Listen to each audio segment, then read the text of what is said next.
Welcome back to 10-Minute Prophecy, where we go through the prophecies of Daniel and Revelation verse by verse in bite-sized chunks. Thank you for joining us again. We hope that this journey through Bible prophecy has been enlightening, whether you are new to prophecy or have studied prophecy in the past. As always, if you haven't seen the previous presentations, please watch them as each prophecy builds on each other. The link to our playlist is down in the description below. You will also find the video on the non-denominational Protestant biblical prophetic interpretation method that has proven itself over and over again in world events, both past, present, and can be relied upon to understand the future. See the link in the description below. We had just finished verses 15 to 17 in Revelation 11, and now we'll continue on to verse 18. In verse 18, John circles back to highlight the key events that happened during that period mentioned in verses 15 to 17. And the nations were angry, and thy wrath is come, and the time of the dead, that they should be judged, and that thou shouldest give reward unto thy servants the prophets, and to the saints, and them that fear thy name, small and great, and shouldest destroy them which destroy the earth. The nations were angry. Here the prophecy states that there will be a spirit of anger between the nations during this prophetic time period in which we are currently living. When we look at the unrest, anger, riots, violence, wars and contention with people of different countries, we see that this is the fulfillment of this prophecy. And thy wrath has come. This refers to God's final judgment for this generation, which will be carried out through the 7 last plagues mentioned in Revelation 15 verse 1. We are currently in a time of grace, but these plagues are soon to fall on the earth, marking a time of divine wrath. The judgment of the dead, and the time of the dead that they should be judged. This speaks of the judgment of the wicked, who remain in their graves even after the plagues and the end of this age. Their judgment happens during the 1,000 years following Christ's return, when the saints, alongside Jesus, will determine the appropriate punishment for each one, as mentioned in Corinthians chapter 6 verse 2 and Revelation chapter 20 verse 4. Since this judgment happens after the plagues, it clearly refers to that future 1,000-year period. The earlier investigative judgment, the true Day of Atonement, takes place before the close of probation and before the plagues begin. The reward of the righteous, and that you should give reward to your servants the prophets. This points forward to when the righteous finally inherit the new earth. Their full reward isn't received until then, as Jesus pointed out in Matthew chapter 25, verses 31 to 34. The destruction of the wicked, and should destroy those who destroy the earth. This refers to the time when the wicked are permanently destroyed by fire from God, a fire that purifies and remakes the earth, as mentioned in 2 Peter chapter 3 verse 7 and Revelation chapter 20 verse 9.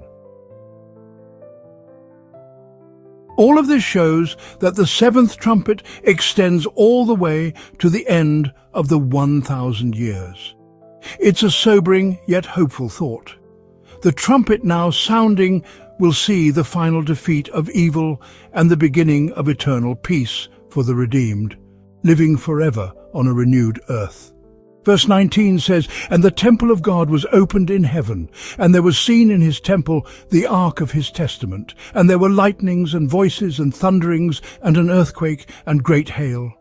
After the 7th trumpet is introduced in verse 15, the first major event that captures the seer's attention is the transfer of power from earthly kingdoms to heavenly rule.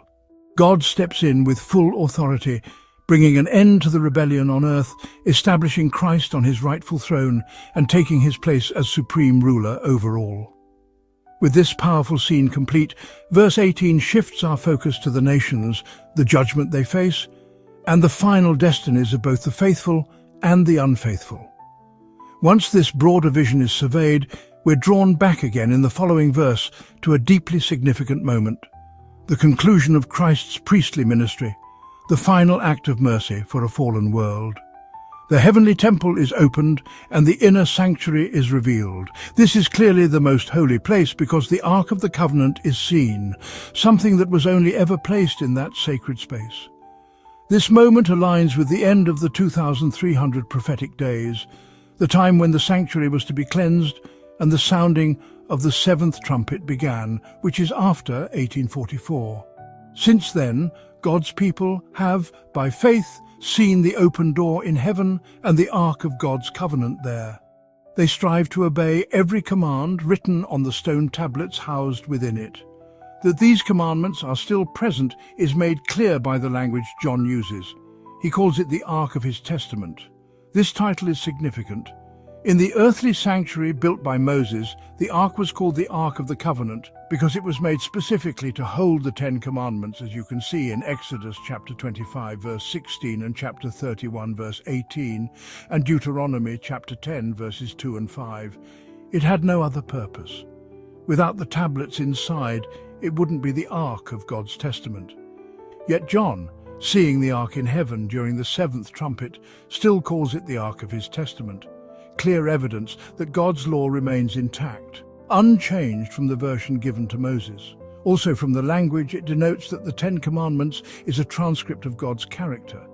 God's prophetic people have also received the symbolic measuring rod. They're actively measuring the temple, the altar, and the worshippers within, as we saw in Revelation 11 verse 1. They are delivering their final message to nations, languages, and peoples, as we see in Revelation 10 verse 11. Soon the final chapter will unfold, marked by lightning, thunder, voices, an earthquake, and a mighty hailstorm. Nature's final upheaval before all things are made new, as described in Revelation 21 verse 5. Also see Revelation 16 verses 17 to 21. This concludes Revelation 11 and our time together. Thank you for joining us. We hope you have enjoyed this nugget of prophecy. Join us next time as we start Revelation 12. If you have any questions or comments, please leave them below and don't forget to like and subscribe. We look forward to seeing you again soon.